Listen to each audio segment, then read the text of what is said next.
Okay, in this video, what I want to show you is how to move someone from one email sequence automatically to another email sequence. Kind of like when you have an opt-in sequence and then you want them to go to a welcome sequence or a nurturing sequence, something like that. So I'm going to show you this, and as a reminder here, you don't see any numbers here because I'm in my partner account or my demo account, and I don't do anything with this account except for recording stuff like this.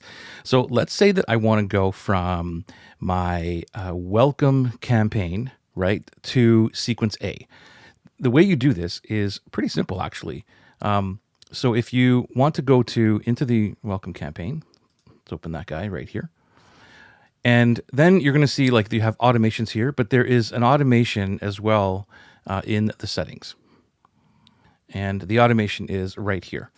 So if you want to go from after when this happens to another area, so you can see here that there are automations up there already, but what I'll do is I'll put another one in here. So when this automation ends, what you want them to do is subscribe to another email sequence. And then you search for, I think it was sequence A, right? Sequence A, if I can spell. Where is it? Sequence A. There it is, right there.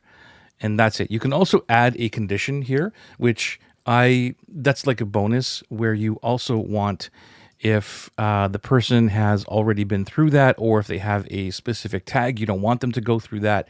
Those are other options that you can do. But right now, for the simplicity of this is all you have to do is say when they finish this, they go into this actual sequence. Hope that helped.